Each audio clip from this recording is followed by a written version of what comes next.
Okay, so this is going to be the final lecture for the course, actually.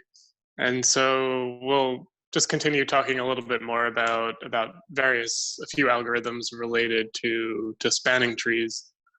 So the first thing I want to mention, which is something that was emailed out previously, which is that in the previous lecture, in the previous video, when I actually wrote down the pseudocode for the depth first search algorithm, I omitted from the for loop a very important point, right? So if you look at the for loop, we're looking at for the visit function, visiting some vertex v. Well, you look at the vertices that are adjacent to v. You only want to look at vertices that are not already in your tree, right? So it should say for each vertex w adjacent to v that is not in the tree t. Right, because if you look at vertices which are already in the tree, there's no, I mean, the tree already contains those, so there's no reason to look at them. And moreover, there's a possibility that if you do it this way, you could create circuits, right? So you need to avoid that issue, right? So that should be added to the for loop. Otherwise, everything that I said is the same. Right, and so that was the depth first search algorithm, which we introduced last time. And we also began talking about another algorithm for finding a spanning tree in a given graph. And this was the breadth first search. And so remember, how does this work? Well, let's say the graph G is the graph on the left, and I want to find a spanning tree. Well, you break this up into a few stages. You begin by picking a vertex arbitrarily to begin with. So for example, you can pick A to begin with, and then you introduce the first level of new vertices, which are the vertices which are directly connected to A. And then you add A and you start constructing your tree successively. So maybe this is my tree T. I add the vertex A, and then I add the edges connecting A to B and A to C. And then you have your new level 1 vertices, and you go through them one at a time and do basically the same process, right? So we'll begin with vertex B. You look at all the vertices that are connected to B in the graph, which had not already previously been considered, and you add the edges connecting B to those vertices. And then once I exhaust all possible options for B, then you move on to C, and you do the same thing.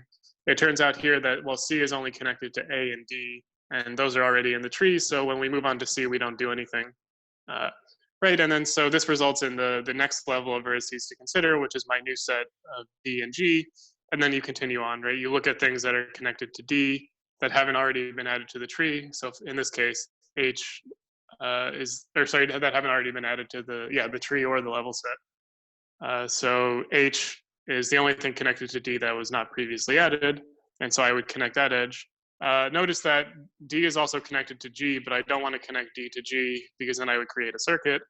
And anyway, I'm already saying like I'm not going to connect D to anything that's already in the tree, and G is already in the tree, right? So that would be prevented. And then once you exhaust all options for D, you move on to G, and there we see that there are two more possibilities. We can add E and I to the tree because they're connected to G, and then that finishes up with G, and then finally there's only one more option where we add connect F to E at the final step. And so this is how this works. Right, so you sort of build starting from kind of left to right. It doesn't actually have to be left to right, but you can think about this like this. You start from the left part of your graph, and you slowly build up the spanning tree. Whereas the previous algorithm, which was the depth first algorithm, you sort of like dove in all the way through the graph, and then maybe you didn't hit everything, so you start backtracking and trying to fill in what you missed. So that's conceptually the difference between these two algorithms. In practice, it turns out that they both have basically the same runtimes. So you can use either one, and it helps to understand the techniques for both.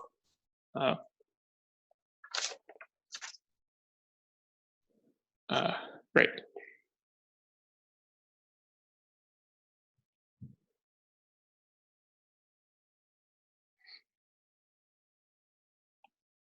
Okay, so let me briefly write out the pseudocode for breadth first search and discuss the complexity a little bit.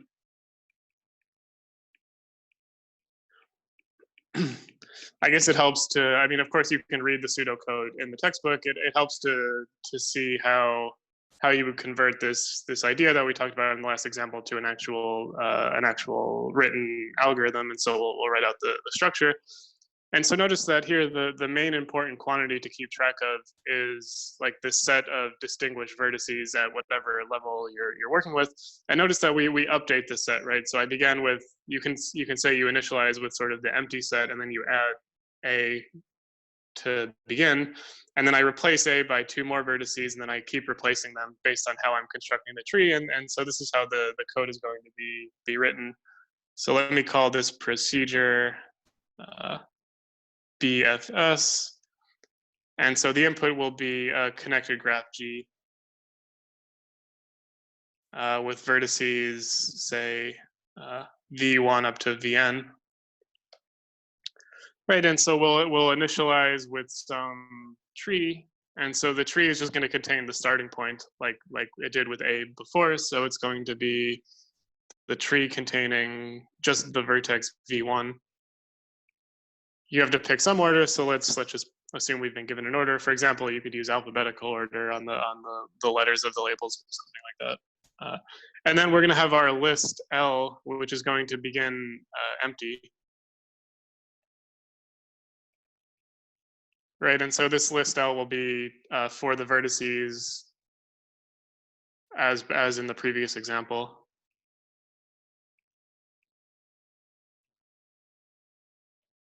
Right, and the first thing we're going to do is just place V1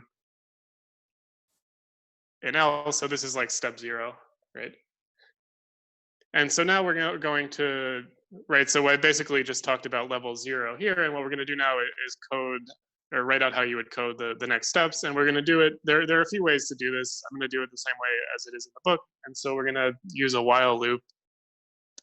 And so the condition for the while loop is, well, as long as your label set is not empty. And so we're going to be updating the label set according to which edges we can add and things like this.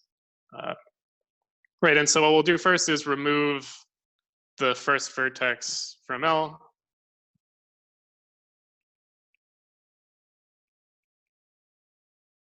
And when I say first, I mean according to the order that you began with, right? So we're assuming that there's some order of the vertices which we're taking into account. So for example, in the simple example we did before, I used alphabetical order. That's one way to think about this, right?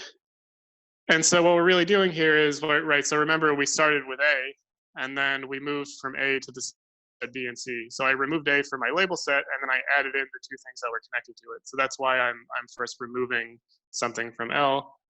And then, well, I want to look at everything that was adjacent to V, right? So let's, sorry, let's say the first vertex was V, right? So I forgot to put that in there. Well, for every W that's adjacent to V, right? So for example, if V was A from the previous picture, then W would be B or C, right? Those were the 2 things adjacent. What we want to do is add the edges from W to V as long as they weren't previously put in the tree, right? So I want to double check that. And so I'm going to have a conditional statement that checks that. So if W is not in my list, right? W, remember, is adjacent to V, and also W was not previously added to the tree at some point, then I'm going to add W and add the adjacent edge.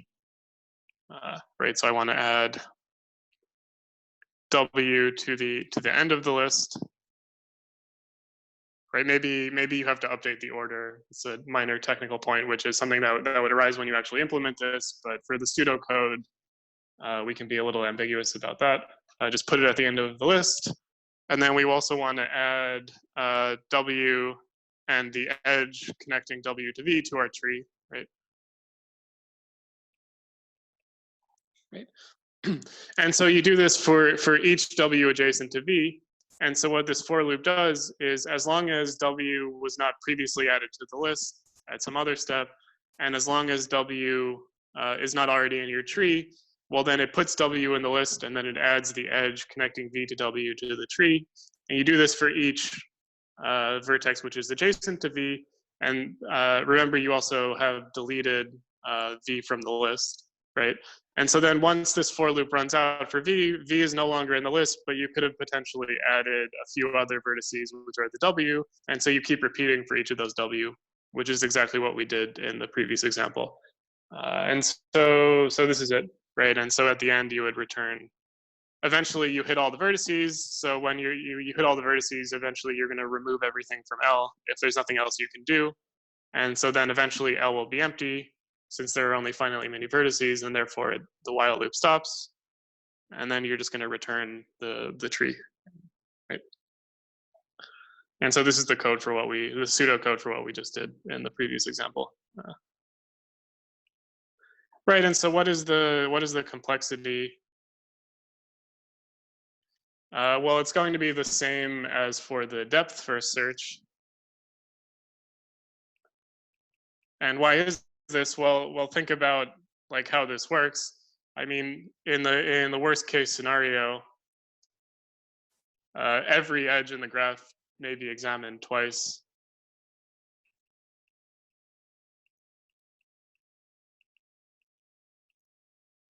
Right, why is it the case that every edge is examined twice?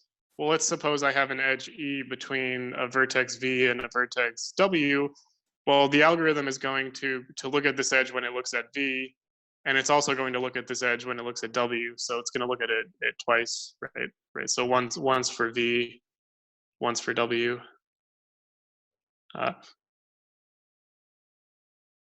Right, and so the number of steps is always going to be less than or equal to twice times the number of edges. Well, remember we saw last time that if the graph has n vertices, which is what we're assuming, then the number of edges is always big O of n squared, right? So the number of steps is big O of n squared in terms of the number of vertices, right? And someone asked a question earlier this week, like, okay, so why are we using vertices to measure the complexity? You could instead say, well, what is the complexity in terms of the number of edges? In which case, well, if the number of edges is, say, equal to like some number m, then this is, of course, big O of m, not big O of n squared. So why are we measuring complexity in terms of number of vertices? And so this is just because in most applications, like it makes the most sense to understand the complexity of the problem in terms of the number of vertices rather than the number of edges.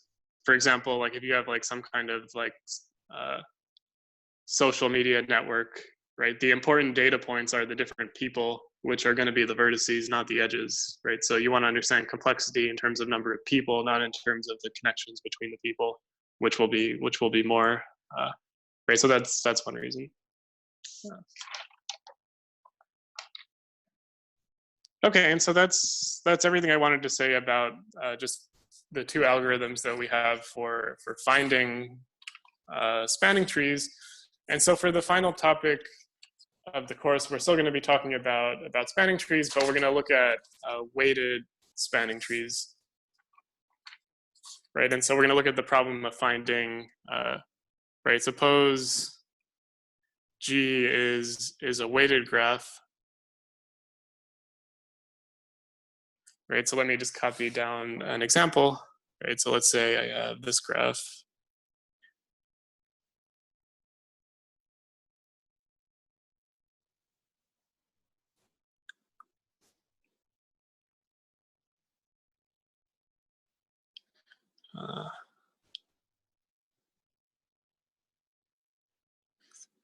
Just give me a second to copy it down. Right, there need to be a lot of vertices for it to be an interesting example.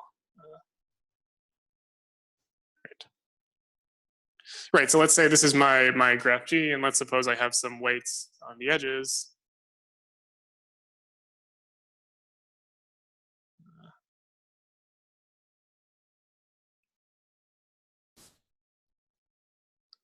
Right, maybe it looks something like this. Let's say this is a 2. Okay, right, and so what is the general problem that we'll be discussing? Well, I want to find a spanning tree T for the graph G in the sense we discussed previously. In the sense of the two previous algorithms, we know how to find a spanning tree. But we don't just want to find any spanning tree. And remember, there may be many different spanning trees which you can find, right? There's not always just a unique spanning tree unless the graph is a tree.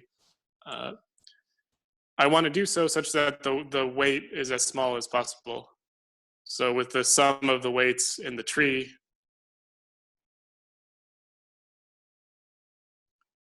as small as possible.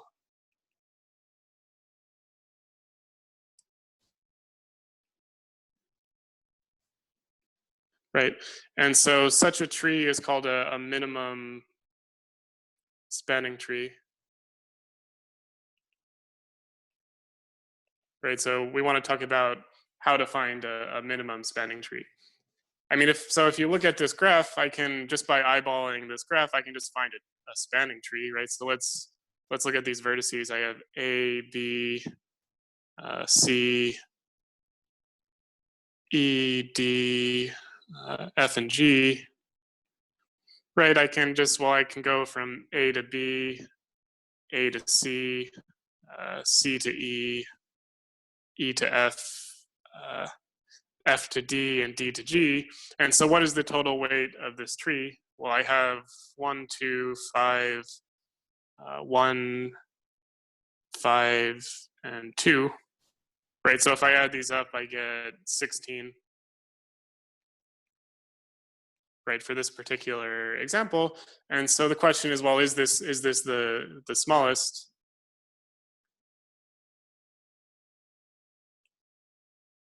Right, it's going to turn out that for this particular graph, the answer is no. We can find actually a spanning tree with much smaller weight, and we'll see how to do this, and also talk about how to do it in general.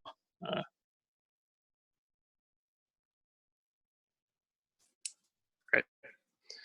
Okay, and so this is material that's in section 11.5 of the textbook. So the textbook presents two different algorithms to solve this problem, meaning you have a weighted graph with n vertices, which is, I guess I should say it's simple, undirected, and so on. And so you want to solve this problem of finding a minimum spanning tree or a spanning tree through the graph whose sum of total weights is as small as possible among all possible spanning trees. So the first is an algorithm which is due to two mathematicians, Jarnik and Prim, who discovered it kind of independently, one about 20 years after the other.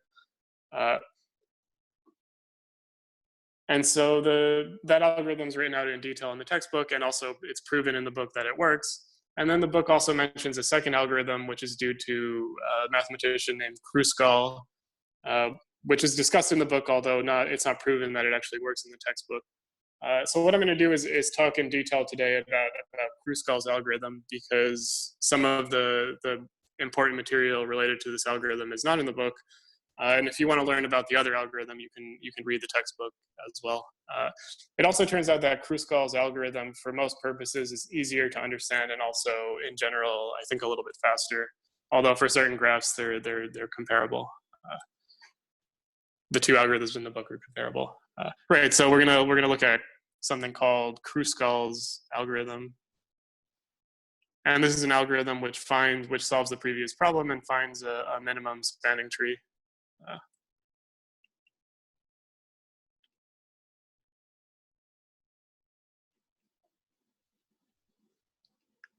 Right, and so I'll use the previous example to discuss how this works. So let me just cut and paste this graph.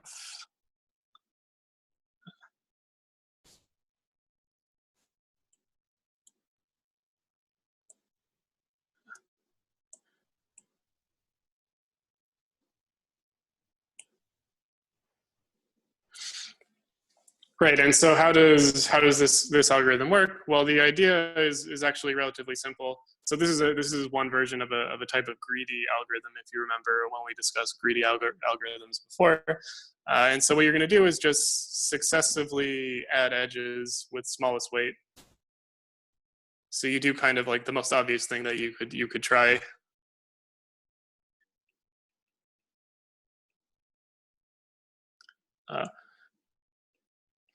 And you do this as long as no circuits are produced.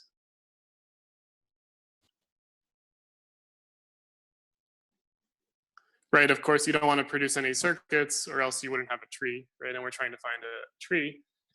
And then you just stop after you pick n minus 1 edges.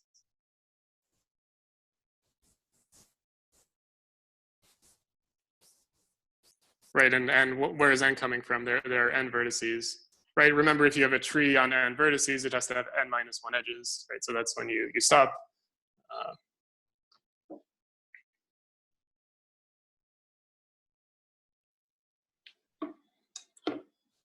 Okay, and so let me illustrate how this works with this example. So let me first begin by copying over the vertices of the graph.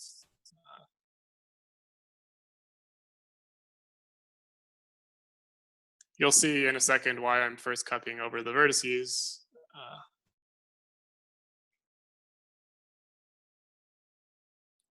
I guess C should be down here, sorry.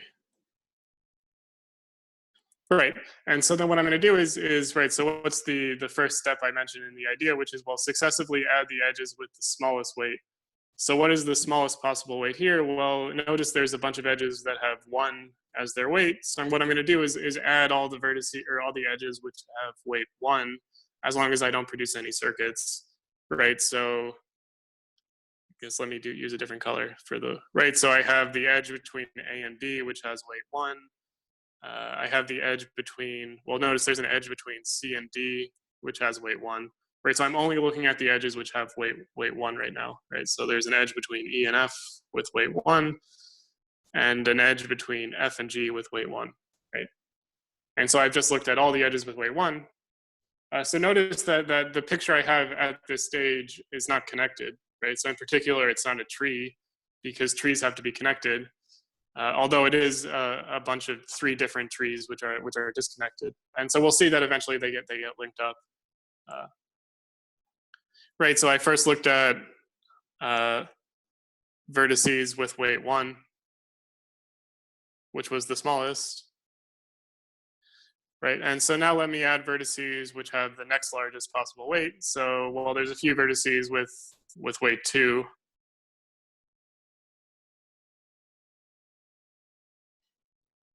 Right, and so, well, I'm only going to add the vertices with weight 2 that do not produce circuits, right? So notice, well, I have a vertex between, or I have an edge of weight 2, sorry, an edge between A and C of weight 2. There's also an edge between B and D of weight 2, but I don't want to add this, right? Because if I add the edge between B and D of weight 2, that's going to produce a circuit here. It'll produce kind of like a triangle, and we don't want to produce circuits, so I'm not going to add that. However, there is an edge between D and G of weight 2, which I can add without producing a circuit. And well, now it looks like I have a tree, and the tree hits every vertex. So this is a spanning tree, and so I'm done. Right, so I stop here. And so now that I've stopped, well, what is the weight of this spanning tree? Well, if you add this up, it's going to be just 8. And this is smaller than what we got before. Right. And so again, the idea is, it's kind of a very simple idea. It's not simple to prove that this works, but the idea is simple, which is just that you begin with the smallest weights. You keep adding the edges with the smallest weights as long as you can without creating a circuit, and then you move on to the next smallest weights and the next smallest, and so on. And so that's how this works. Right. And so what does the pseudocode look like for this? I'll write down the pseudocode, and then we'll prove that this actually works. So notice it's not obvious that this is necessarily, I mean, intuitively it seems like, since you're only adding the smallest possible weight at each step, it should give you the minimum spanning tree. But this is, even though it seems true, this is something you still have to prove. And we'll see the proof will probably take us like 10 or 15 minutes. It's also another technical point. It's not immediately obvious that you actually produce a tree when you do this, right? So it's clear from the example we did that we got a tree, but maybe, remember, at certain stages it was disconnected. And so how do you know that when you add the final edge that it actually becomes connected and you get a tree? So this is another issue which you have to worry about. And so we'll prove later that this works. Right, but first, what is the pseudocode for Kruskal's algorithm? Right, so I'll call this procedure just Kruskal. And so the input is a weighted connected simple graph. Right, so it'll be simple connected with n vertices. Right, and so yep. Right, and so what we begin, well, we begin with nothing. So the initial tree will just be the empty graph that contains no vertices and no edges. And so what we do is, well, we're going to keep adding edges until we get to edge number n minus 1, in which case we stop. And so I'll just do that with the for loop. So I'll let I run from 1 to n minus 1. So this loop runs n minus 1 times. And so what we'll do is among all the possible edges, I'll let E be the one with the smallest weight in G.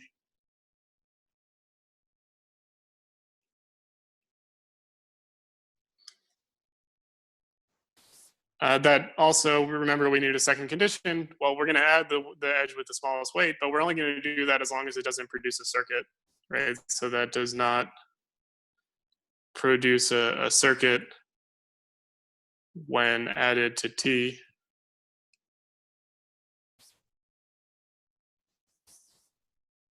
Right, so of course, if T begins as the empty graph and this is the first edge, you just add the one with the smallest weight. But maybe later on, when this for loop runs many times, maybe there's some edges that even though their weight is the smallest, you can't add them because you would produce a circuit, right? So we don't want to add those. Right, so one comment to add is that, well, if there could be more than one with the same weight.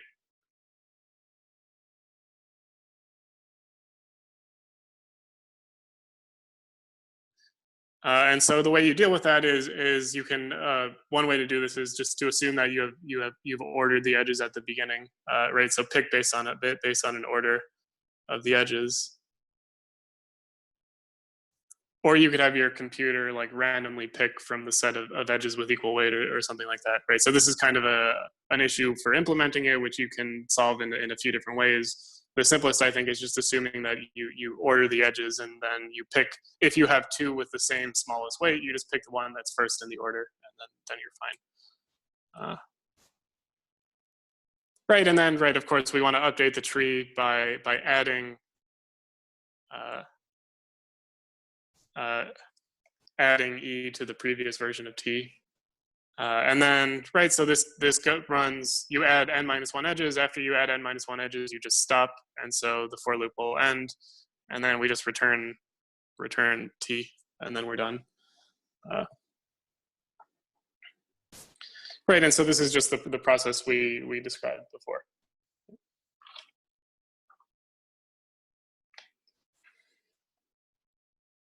Okay, and so now in the final part of the lecture, we just want to prove that this actually works, right? So it's a relatively simple algorithm to explain, as we saw in the example, and also writing out the pseudocode is straightforward. Like it only took up like half the page. It's not a super complicated algorithm to write. The thing that is a little bit interesting though is that if we want to actually prove that this works, you have to do some math, right? It's not immediately obvious that this works. So that's what we'll do now.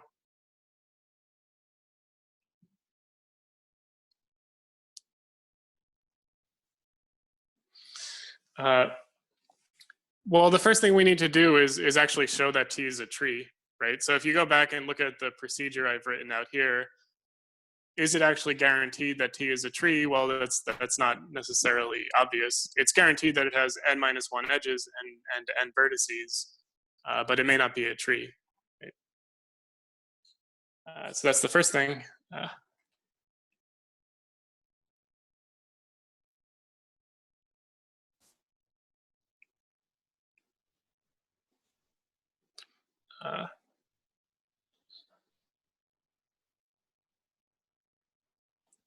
Right, and so what we're going to do is suppose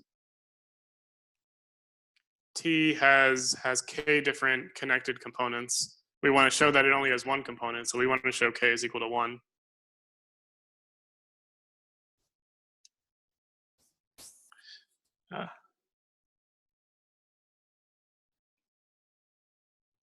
Right, and so just to remind us why this is a problem, if we go back to the example I did, well, remember that when we did the blue stage, the different blue pieces were disconnected.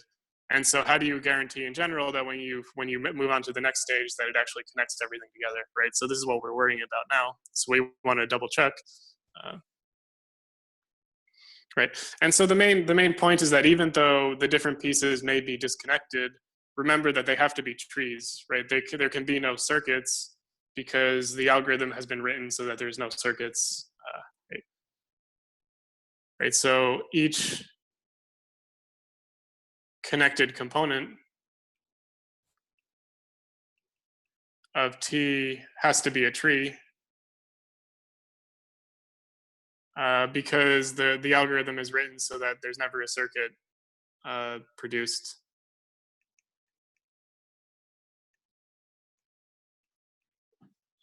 Right.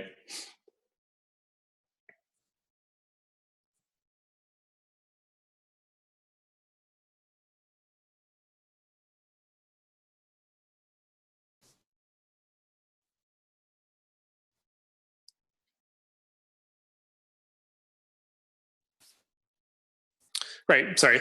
And so since every component is a tree, in particular, the graph T must be planar, right? Because either the graph is a tree, in which case we're done with this part of the argument and we don't have to prove anything, or it's broken up into a few different pieces, which are smaller trees. And so in particular, it has to be planar, right? Because if I can just draw a bunch of trees separate in the plane, so T is planar. And so, I mean, there's a few ways to now show that T actually has to be connected. One way to do this is using one of your homework exercises for this week. And so, right, so we're going to use this approach. And so we're going to use the Euler formula for disconnected graphs, right? And in particular, by the Euler formula for planar graphs with K connected components,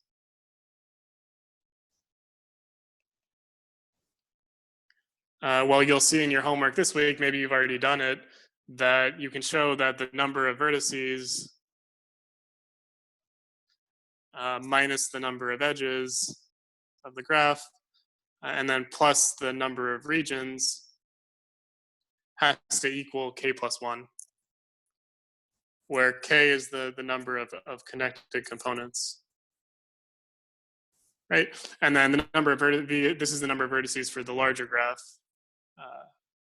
This is the number of edges for the larger graph, and then this is the number of regions for the larger graph, and then this larger graph, which is T, may be broken up into some number of components, and so this is how you modify Euler's formula for when you're actually broken up into a few components, right? And so let's plug in what we know. Well, we know that this graph has n vertices, and we know this graph has n minus 1 edges. Okay, and let me let R denote the number of regions. Well, how many regions can there be? Well, either my graph is a tree, in which case there's only one region, or as we mentioned before, it's maybe a bunch of disconnected trees, maybe something like that. And so even if it's a bunch of disconnected trees, notice there's only one region, right? So there's only one region. We're using the fact that based on how this algorithm works, if it's disconnected, then I know that each of the pieces is a tree. And in particular, since there's no circuits, there can't be more than one region, right? And so this tells me that this has to equal K plus 1. But now if I simplify this expression, what do I get on the left-hand side? Well, I have n minus n plus 1 plus 1. So I get 2 is equal to K plus 1. And well, this implies that K has to equal 1, which is, remember what we wanted to show. We wanted to show that K was the number of components, and we wanted to show that there was only one component. And that's what this implies, right? And so therefore, there's only one component. So T is connected and hence a tree. Right? It's connected with no circuits.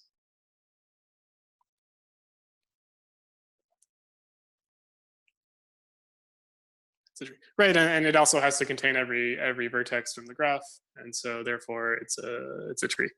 Right, and so maybe I didn't mention why it has to contain all of the vertices of G. Well, think about what could happen if it had fewer vertices.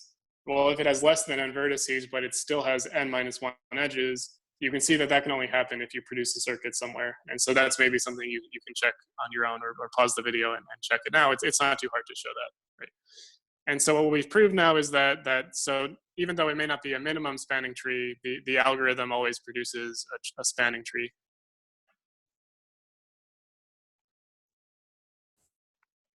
Which again was not obvious from first construction. You have to prove this. Uh, and so now the final thing we want to prove is that the spanning tree it produces has smallest overall sum of weights, right? It's a minimum spanning tree.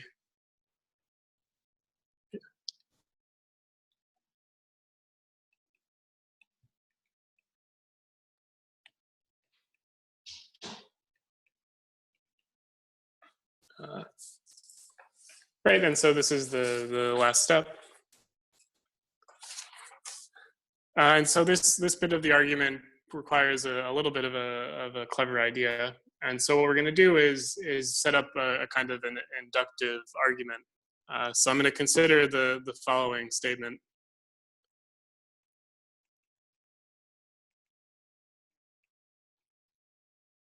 And so here k is going to be some integer between 0 and n minus 1. And the statement I'll call pk. And so this is the statement. Let me write it out. So if let's say f is the set of the first k edges which are added or which are chosen by the algorithm,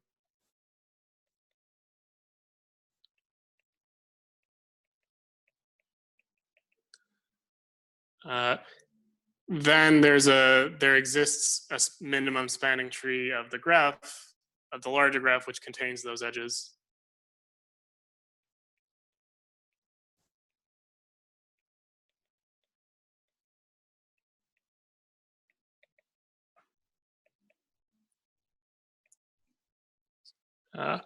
Right, which a minimum spanning tree of G, which contains F, and also, moreover, it contains none of the edges which were rejected by the algorithm previously.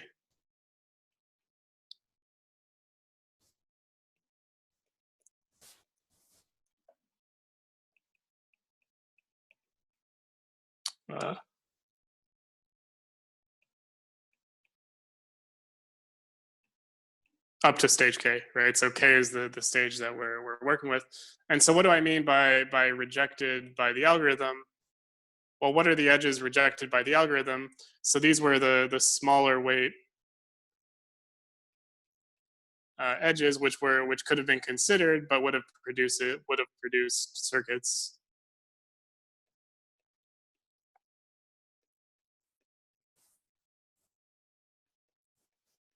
Right. So these edges may have had smaller weights, meaning that the algorithm considered them, but you didn't add them to the tree because it would have produced a circuit. Right. So if you go back to the actual example we did earlier, remember there was this edge between B and D which had weight 2, which we could have added. We considered adding it, but then we saw that it would have created a circuit, so we didn't. Right.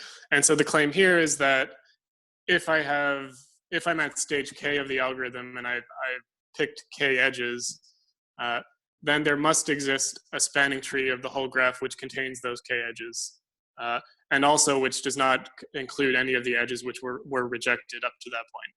Right, so that's what this statement is. And so what we're going to do is first prove this proposition by induction on K, and then, well, if you let K equals n minus 1, it implies the result, right? So if I set K equals, once we prove this, and we set K equals n minus 1, it proves that T is a minimum spanning tree. Right, because if a tree contains vertices up to n minus 1, well then that's edges up to n minus 1, it can only contain that many edges, so then you're done.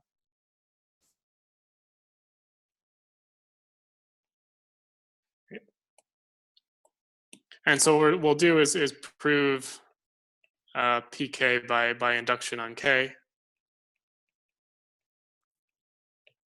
And so in this case, the base case is easy. And so the base case, well, we'll set k equals 0.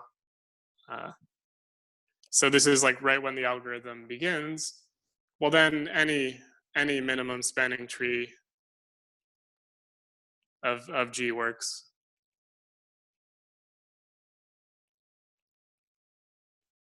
Right? So let's say S is just any minimum spanning tree. Right, so look at the statement. I just need to guarantee that there's a minimum spanning tree of the graph G, which contains F. Well, in this case, F is empty, right? I haven't picked any edges, so of course S contains the empty set as a subset. Right, so remember here, just for technical reason, I mean it contains F as a subset. F is a collection of edges. Right, and so of course it contains the empty set as a subset. And well, there were no edges rejected, so I don't have to worry about the second part. And so the base case is done. And so now we'll move on to the induction step. Right, and so I'm going to suppose pk minus 1 is true. Right, I'm going to assume this proposition works at step k minus 1. And I want to use this to prove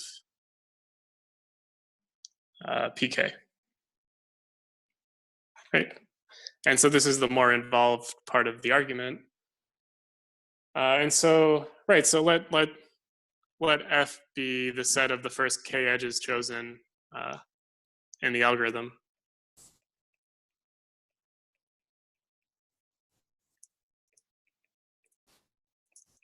Right, so these were like at each successive stage, these were the edges chosen with smallest weight that you could without producing a circuit.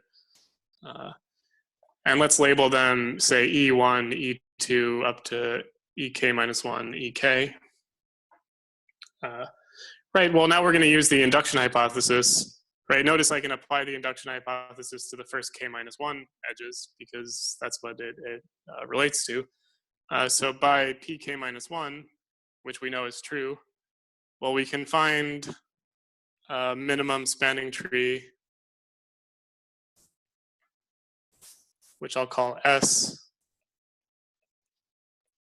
of the graph G that contains the first k minus 1 edges, right, such that S contains E1, E2, up to EK minus 1. And moreover, remember there's the second condition. Also, we know that S does not contain any of the edges that were rejected by the algorithm previously.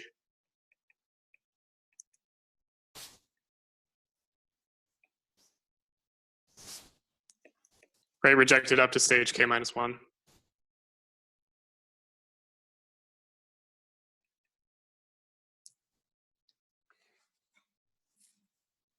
Right, and so, well, what does it mean that it does not contain edges rejected by algorithm up to stage k minus 1? Let's elaborate this a little.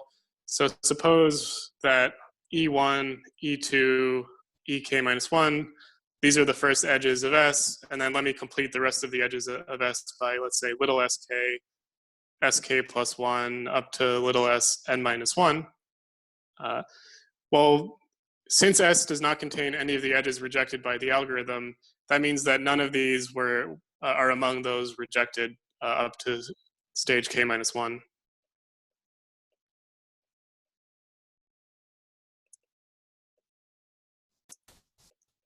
Right, and so in particular, it follows that these all have to have weight that's strictly larger than EK minus 1, right? So if I look at the weight of, say, SI, where I is bigger than or equal to K, this needs to be, let me rewrite this. This needs to be strictly larger, right? So if I look at the weight of SI, when I is bigger than or equal to K, this weight has to be strictly larger than the weight of EK minus 1. and also all the other edges before.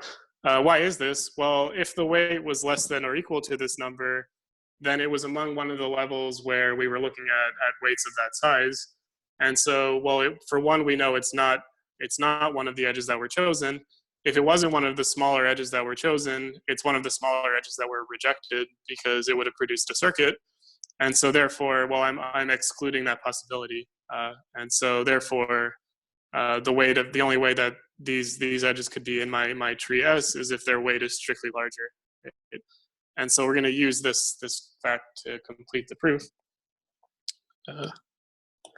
Right, and so finally, as we've seen many times in arguments like this, we're going to consider two separate cases. One is going to be much easier than the other. So case one is, well, let's suppose that EK is in S, right?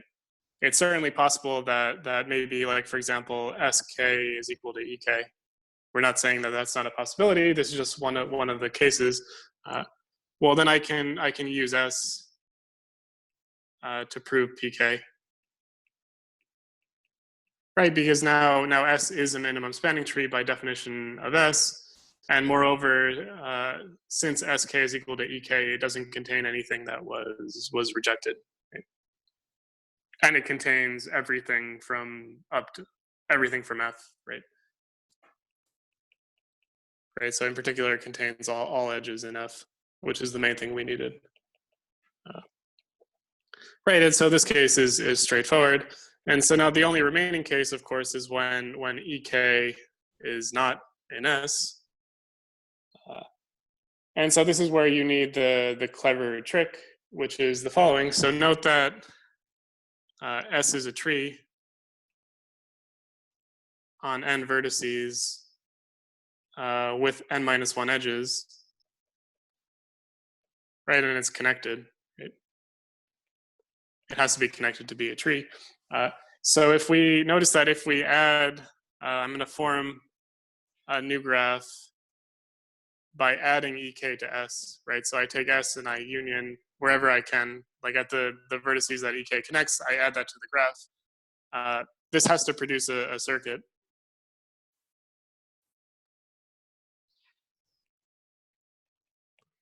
Right, so maybe this is E1, E2, EK minus 1, and then maybe this is SK minus 1, and so on, up to n minus 1. Well, if I add EK to this graph, it's going to have to produce, or to this tree, it's going to have to produce a circuit somewhere, right? So maybe it produces a circuit like here, something like this. I'm not saying it has to connect E1 to Sn minus 1, but somewhere it's going to have to produce a circuit. And so moreover, this circuit has to contain at least one of the edges which were not among F.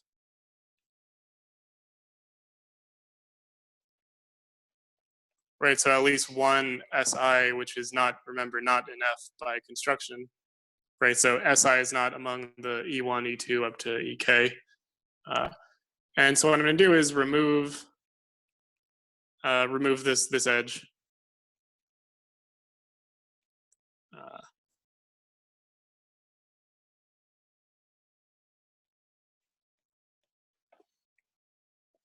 Right, and so note that from before we saw that the weight of EK, which was added to the graph just now, is strictly smaller than the weight of the thing that we removed.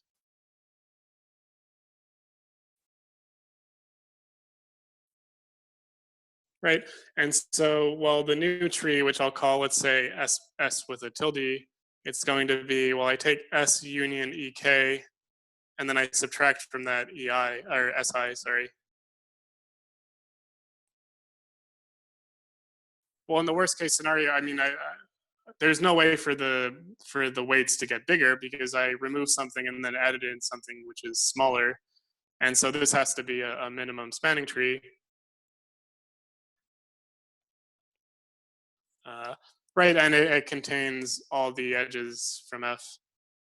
Right, and then you can check that the second condition is also satisfied, meaning that it also can't contain anything that was rejected previously because I only added in something which was not rejected, and then all the other remaining edges were not rejected by hypothesis, by the induction hypothesis. Right, and so this proves statement PK because you can use you can prove PK with this S tilde graph, and that will prove it. So if you go back to the statement, right, we wanted to show this statement here for PK, and well, you use the new graph which was constructed to do that, and so that completes the induction argument. And then remember, finally, you just set k equals, you use this result for k equals n-1 to prove that, well, in that case, S has to equal T because it can't be any,